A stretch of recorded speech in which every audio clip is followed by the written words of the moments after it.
Not everybody's day goes according to plan. A lot of people, when their day falls apart, go online and share what's happened.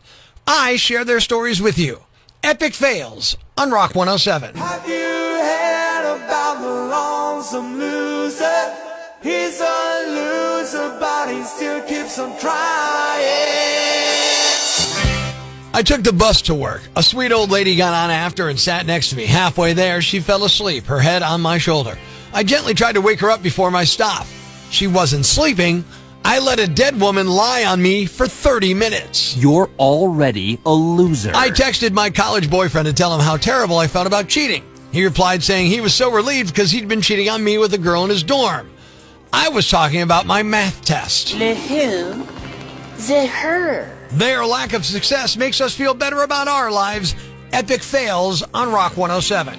My friend had to take my cat who has a tumor to be put down when I wasn't home since I couldn't bear to take him myself. I have 2 cats. He took the wrong one. I'm a loser. I'm a loser. My family got into an argument with me because I bought the wrong kind of cheese. They never said what kind they wanted. The argument ended with my mother saying she wished she could kill herself because of how horrible of a person I am. Over cheese. Loser. Their defeat is our victory. Epic fails on Rock 107. I learned that you can't fool the self-checkout scanner by taking 6 items and only paying for 2. If you try this, 2 big security guards will take you by the arms to a back office. You're a loser. I announced to my friends that I'd proposed to my girlfriend and she said yes. I thought they'd be happy for me since they were the ones who put us together and introduced us. Instead, they were flabbergasted. One told me, "You realize we set you up with that chick as a joke, right?"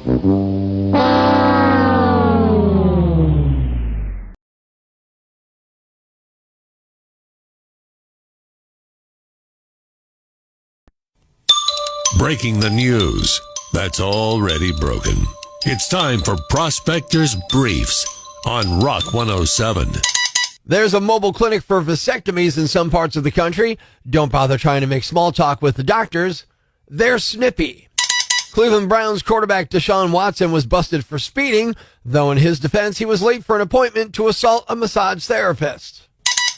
Listening to birds can be therapeutic, but that goes right out the window the moment you see what they did to your newly washed car. Prospector ruins everything, even the news. Tune in Monday for Prospector's Briefs on Rock 107. The following rant may cause you to pull your hair out, scream at the radio, punch the dashboard. Complaints should be addressed to Loudmouth Yambag at rock107.com. Hey, I'm Rock 107's Prospector, and here's what's got me jacked. Political stuff. And that's not just the constant barrage of attack ads from both candidates and about 1,000 political action committees that you see on TV and hear on the radio. They're annoying, but what's got me jacked is political signs.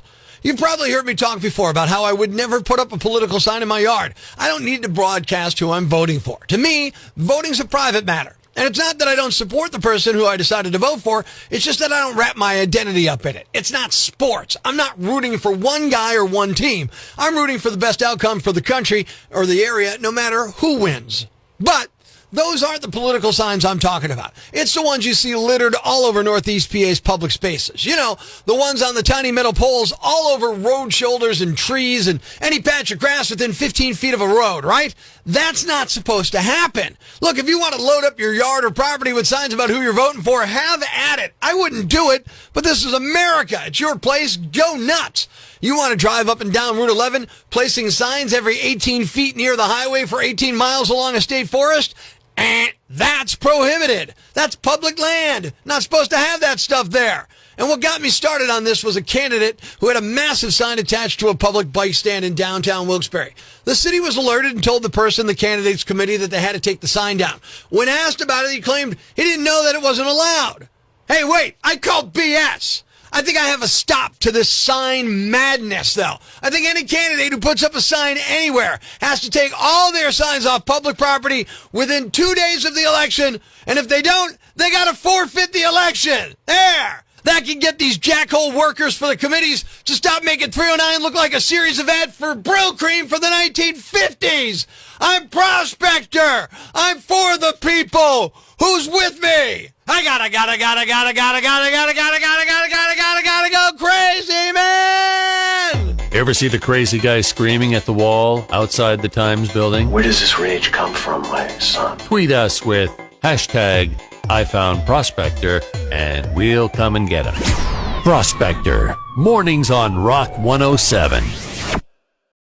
We all have a set of guiding principles, the preconceptions and generalizations regarding fundamental issues of one's life and of the entire world. No matter where we go, no matter what we do, we tend never to abandon our beliefs. These are things Prospector believes on Rock 107. People who say no one cares actually care. They may hate it, but that's still caring. If you don't know the difference between a merge and a yield, you shouldn't be allowed to drive, or hold a job, or breathe. Stranger Things is just a live-action version of Scooby-Doo. Well, now we know the reason he turned out the way he did. That was Things Prospector Believes on Rock 107. On Rock 107. A couple from Houston named Chris and Brooke Martin did in vitro 20 years ago to have kids and had 8 extra embryos. So they decided to donate them to help somebody else have kids. And they recently got to meet the triplets they parented. 2 boys and a girl who are all 19 now. Thanks. We needed that. The brighter side of Prospector On Rock 107.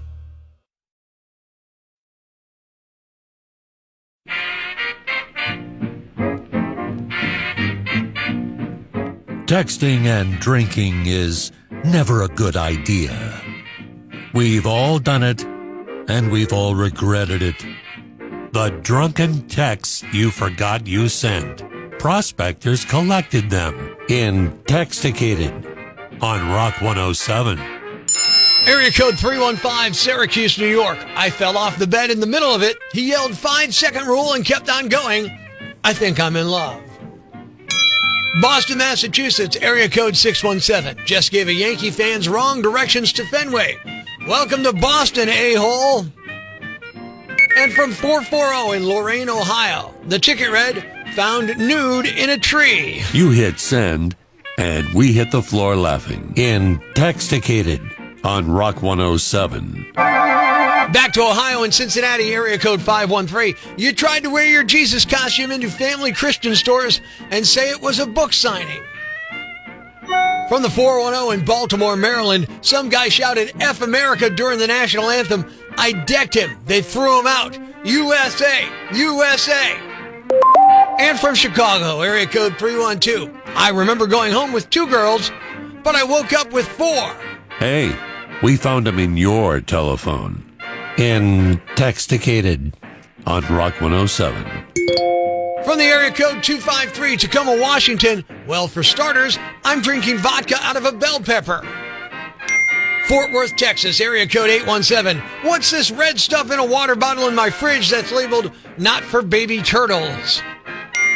And from right down the road in Allentown, area code 610. You drunk dialed me talking about the stages of mitosis. There's no way you didn't ace your biofile. Proof that booze and cell phones don't mix. In Texticated on Rock 107. 10-year-old son get a tattoo on his forearm. It's not even a cool tattoo. It's just his first name in big block letters. It's basically covering his whole forearm. New York doesn't allow tattoos for minor, even with a parent's consent. So you can't get one at 17, let alone 10. And he got it in a hotel room, not even a legit parlor. The kid's school found out after he asked the nurse to rub some Vaseline on it while it was still healing. The mom's 33 years old and got arrested last Tuesday. She's facing charges for endangering the welfare of a child. The kid and an older sibling were both placed with protective services. Nominee number 2. This should go without saying, but if you're using a stolen credit card, you don't need to worry about coupons and saving money. A 30-year-old woman in Michigan named Ashley Trout went on a shopping spree with a stolen credit card recently. And she was caught because at one stop, a Tractor Supply store, she used her personal rewards card. Yeah, maybe she was hoping to get a deal. The rewards pointer, maybe it was just habit. But connecting the transactions to her loyalty account made it easy for the cops to track her down. And it just wasn't one stolen credit card. No, Ashley and her husband Edward confessed to breaking into at least 15 storage units in the last 3 months. They'd sell the stolen stuff online. The credit cards were from one of the units. They were charged with conducting a criminal enterprise, breaking and entering with intent, possession of a stolen credit card, and larceny of a firearm. Nominee number 3. Here's an idiot who won't be getting back with his ex anytime soon. A guy in South Carolina is facing charges after he stole his ex-girlfriend's mom's ashes so he could sell them to get money for drugs. His name is Jackson Rutland, and he's 19 years old. He called his ex last Wednesday at 5:40 in the morning and told her he took those ashes. He said he took some of her mom's cremated remains and was planning to sell them to get money to buy heroin, which really doesn't make a whole lot of sense, does it? No one seems to know why, where, or how he thought he could sell the ashes, but it doesn't sound like he stole an urn, just an ashes, like a handful, put them in a container. His ex-girlfriend wasn't home when he called, but came back and found the back door kicked in and the ashes on the floor, so apparently he spilled some too. Cops arrested Jackson the next day. He's facing charges for burglary, as well as destruction, desecration, or removal of human remains. Nominee number 4. Here's a tip for you. Be wary of wearing out your welcome at someone's house. Otherwise, they might try to smoke you out. A man in Syracuse, New York, was apparently fed up with the people in his apartment last Friday, and he wanted them to leave. So he went into his bathroom and lit the shower curtain on fire. Now, it's unclear if a fire alarm went off or someone called 911, but police showed up, saw the shower curtain burning on the floor, and stomped it out. They also noted the floor and door frame were burned as well. 39-year-old Daniel Hart was arrested and charged with second-degree arson, which is a felony. Thankfully, it sounds like the fire didn't get out of control and no one was hurt. But cops noted that he didn't just endanger the lives of the people in the apartment. The building has 12 other units. And the winner is The woman who got caught using a stolen credit card because she also used her loyalty card at the store she was trying to buy stuff at. The credit card's stolen. You don't need a discount, honey. You're the Yambag of the week. Stay tuned for more nominees for Prospector's Yambag of the Day, weekday mornings right here on Rock 107. Prospector's Prime Cuts podcast. Be sure to catch us live weekdays from 5:30 to 10 a.m. on Rock 107 or online at rock107.com or the Rock 107 app. A free download for your Android or iPhone.